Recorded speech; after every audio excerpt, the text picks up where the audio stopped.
یہ جو روئے زمین پر ہم بڑی اکڑ کے ساتھ چلتے ہیں اور اپنے آس پاس کے چرند پرند پھول پودے پتے انسان ہر جاندار کو یہ تاثر دیتے ہیں، بلکہ یہ کہنا چاہیے کہ یہ تکبر بھرا تاثر دیتے ہیں۔ شاید ہمیں کبھی زوال نہیں، شاید ہمارا کوئی اختتام نہیں، شاید ہمارا کوئی انجام نہیں۔ تو ایک شاعر ہیں عمار اقبال صاحب، کیا خوبصورت انہوں نے الفاظ کے ذریعے یہ بتایا ہے کہ زندگی کی اصل حقیقت کیا ہے۔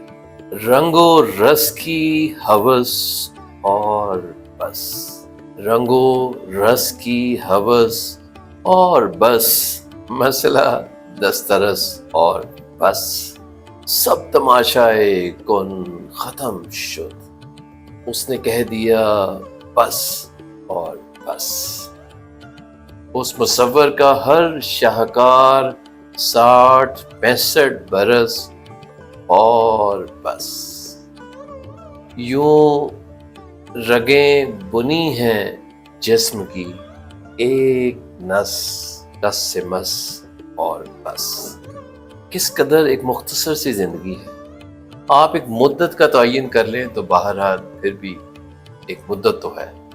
اس زمین پہ اکڑ کر مت چلیں۔ اپنے آس پاس کے لوگوں کو آپ سے خوف نہیں ہونا چاہیے۔ اپنے آس پاس کے لوگوں پہ وہ دھاک، وہ جھوٹی شان و شوکت، وہ رعب اور دبدبا، وہ خوف پیدا کرنے کی کوشش ہرگز نہ کریں جو روز محشر آپ ہی کے خلاف گواہی بن کے سامنے آئے۔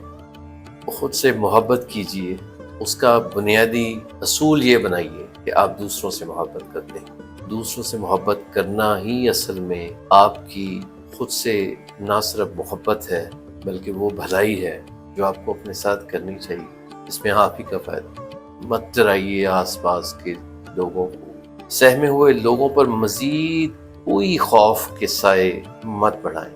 وہ یہ زندگی کو آسان کریں، کچھ اچھے بول بولیں، کوئی ایک اچھی مسکراہٹ دیں، کوئی ایک اچھی بات کر لیں ان کے ساتھ۔ آپ یقین کریں یہ آپ کی خیر کے لیے، آپ کی بخشش کے لیے بہت بڑی چیزیں ہیں۔ زندگی بہت مختصر ہے نفرتوں کو پالنے کے لیے، لیکن زندگی بہت خوبصورت ہے محبتوں کے ساتھ۔ اس ماحول میں چلنے کی خوش رہیے اور دوسروں کو بھی خوش رہنے دیجیے۔